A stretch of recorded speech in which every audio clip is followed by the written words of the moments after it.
Greetings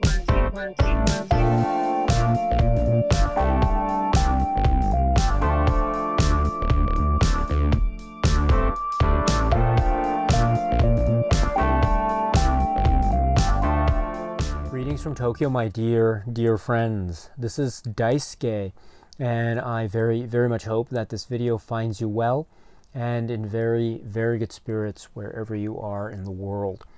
And I'd like to continue on, if I may, with the wonderful viewer questions that you so very kindly submitted, very kindly submitted to this channel. I must say I'm so impressed with the discourse and the breadth of your passion for cinema. It always inspires me, and I'm so humbled and honored that you would take the time to submit these questions and express an interest in whatever it is I might have to say on a given topic. I really appreciate that, my dear friends. Thank you so much.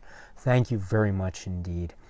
And with that, let us now go to the next question, which is from DragonRobot. Hello, DragonRobot. And you say, are there any films that have re-inspired your love for cinema or changed how you look at the medium? That's a very good question, and I could say there are so many. There are so many, I think, for me, that I could say have maybe inspired or re-inspired my love for cinema, or maybe made me change my outlook on the medium, maybe in terms of technical aspects itself, but also my perception of how I engage with cinema and how I become part of the world. Let me maybe talk about maybe the or let me try to answer it with two separate films, if that's okay. And so the first one I would probably bring, and these are just examples, and as I say, I probably could go on and on and on if I had time, but I don't want to bore you. I really apologize. I'll try to maintain a sense of limit to how I answer the question, but I'll try to be as concise as possible. If I'm not, please forgive me. The one film I could mention is a work by Martin Scorsese, which is called Casino. This is from 1995, and it stars Robert De Niro and Joe Pesci and Sharon Stone and James Woods and many other people, Frank Vincent. And so this is an deep epic film that is all over the place, and it's covering this period, this group of characters who are associated with the mafia and their control of this particular casino in the world of the film. It's called the Tangiers, and it's what is it? The characters' names played by De Niro and Pesci. It's Ace Rothstein and Nikki Santoro and Ginger, who's the character played by Sharon Stone, and they form this triangle. It's a really dramatic one, and there are many twists and turns along the way. And what was so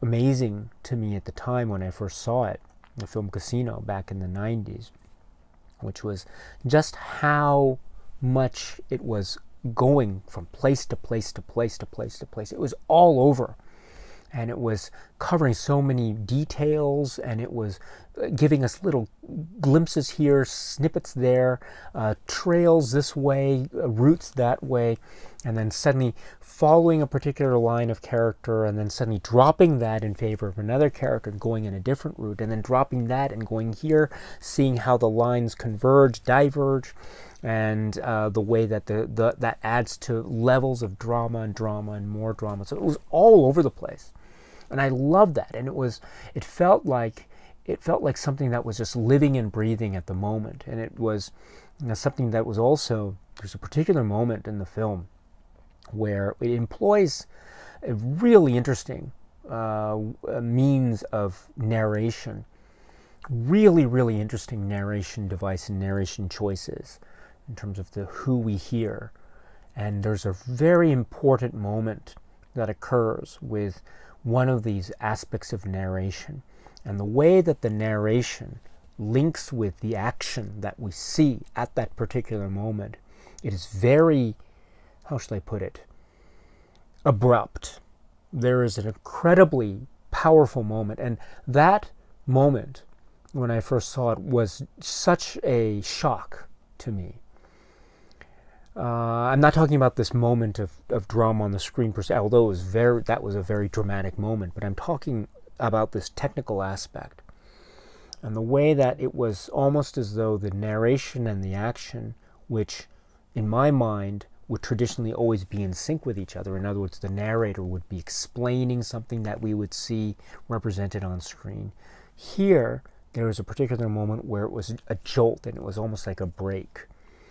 In which case, it became this shocking thing, and it made me realize the type of way in which cinema there could be rules set up, and the rules could be broken at any time, and it's that possibility, and especially in the hands of filmmaker, master artists like Martin Scorsese, when those rules are set up in such a pristine and intricate way, like he and the filmmakers did with Casino, when they are broken, or when they break the rules, it becomes so shocking. And this becomes something that, for me, made me fall in love, not just with that film, but with cinema.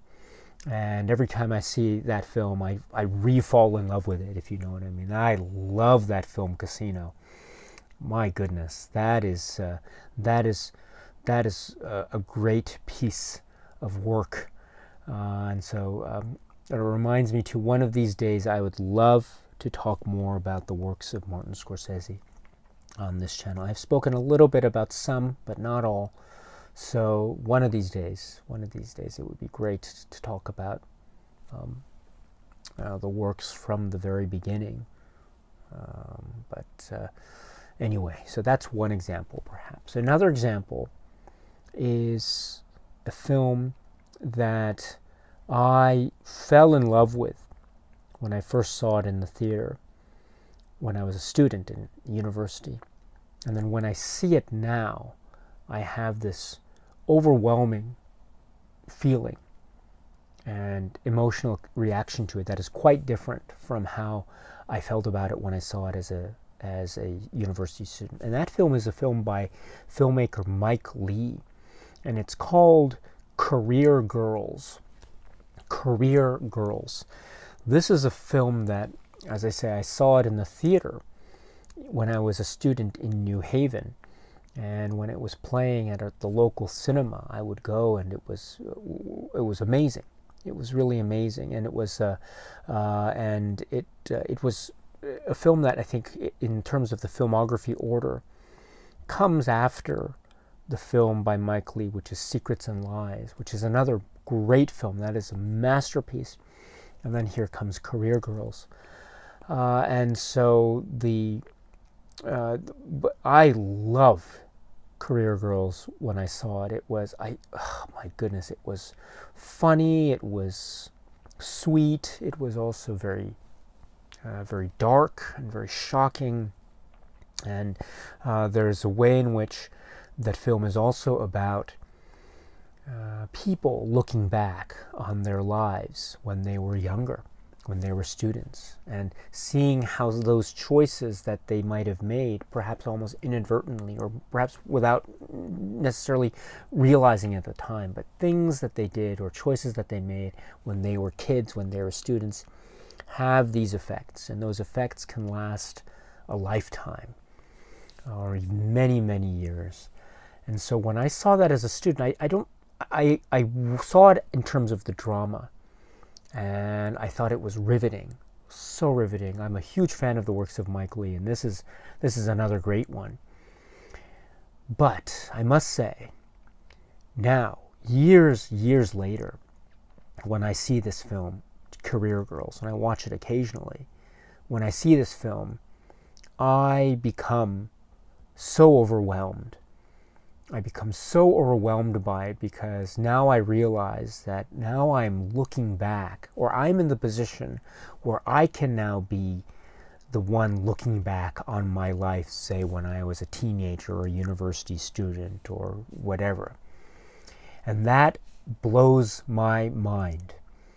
My goodness, that blows my mind. And I think how I felt or where I was in my life when I was first watching Career Girls, and now I'm watching Career Girls again, much older, many years later, and still I think, my goodness, there's this type of parallel that's going on.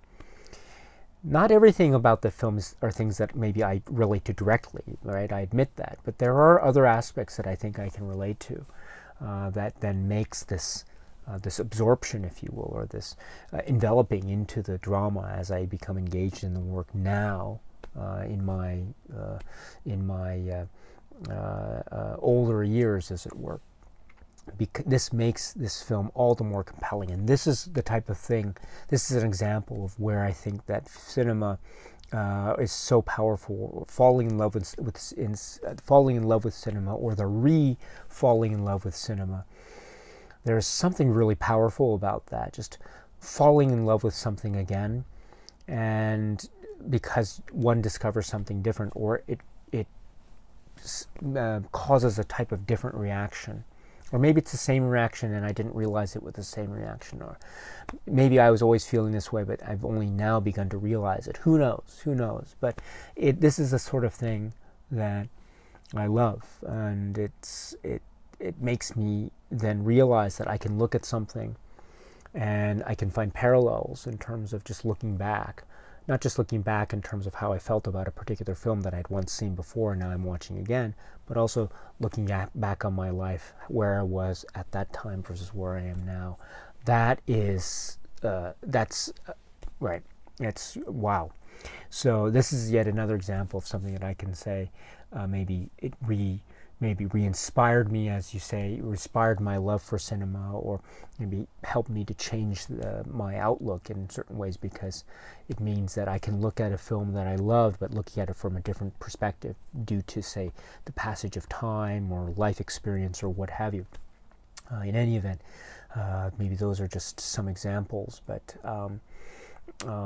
my dear friend DragonRobot, thank you so much for this. And how would you answer this question? I'd love to hear your response. And indeed, for anyone who might be watching and might be interested in providing a response to this question, I would love to hear your response to this great one, which is, are there any films that have re-inspired your love for cinema or changed how you look at the medium?